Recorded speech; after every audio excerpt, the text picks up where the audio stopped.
আসসালামু আলাইকুম। জি, আমি মনিরুল ইসলাম শামীম লয়ার। এই পর্যায়ের কথা হলো, কেন ব্যর্থ হয় বাঙালি স্টুডেন্টরা? কেন আমরা পাকিস্তানিদের সাথে, টার্কিশদের সাথে, ইন্ডিয়ানদের সাথে, অন্য জাতির সাথে আমরা পিছিয়ে যাচ্ছি?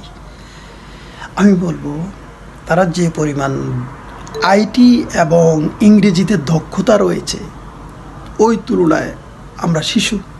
আমি দেখেছি ইন্ডিয়ানদের চেয়ে পাকিস্তানি ছেলেদের আইটি দক্ষতা অনেক বেশি, তাদের চেয়ে অনেক বেশি হল টার্কিশ ছেলেদের।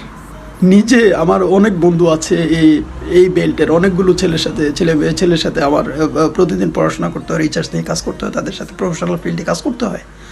তারা আমাদের চেয়ে অনেক এগিয়ে আইটি এবং ভাষাগত দক্ষতা।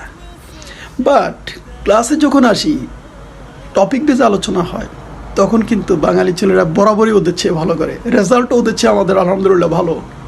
কিন্তু আমাদের সমস্যাটা হলো আইটি এবং ল্যাঙ্গুয়েজগত ক্যাপাবিলিটি টু মাচ লো দেন দেয়ার।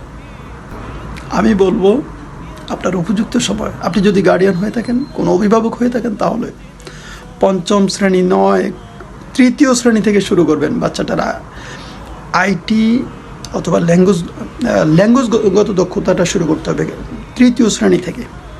আইটিটা শুরু করতে হবে পঞ্চম শ্রেণীর পর থেকে, আমি আপনাকে বলব।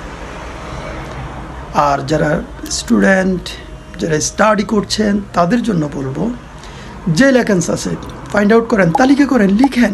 এখন লিখে তালিকা করে রেডি করে ফেলেন, আগামী দিন থেকে শুরু করেন দক্ষতাগুলো অর্জন করার।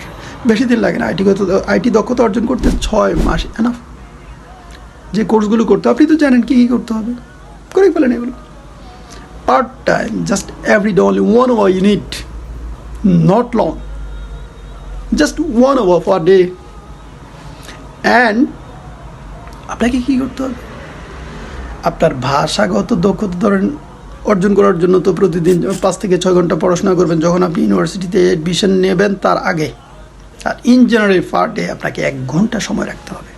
1 ঘন্টা, প্লিজ, 1 ঘন্টা মাত্র। এরপর আসেন, দক্ষতা হয়ে গেল ভাষাগত, আইটি। এবার যে বিষয়ে পড়াশোনা করবেন সেই বিষয় তো লাগবে না?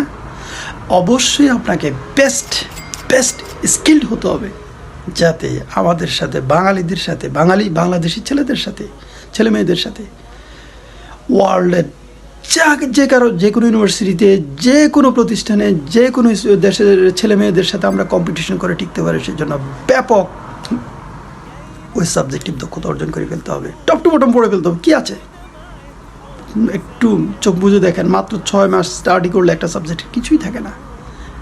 যখন বেসিক দক্ষতাটা অর্জন হয়ে যাবে, এবার আসেন রিসার্চ ফিল্ড। যেহেতু আপনার বেসিক ভালো, রিসার্চ ফিল্ডে তো আপনাকে কে আর আটকায়? You are the best one.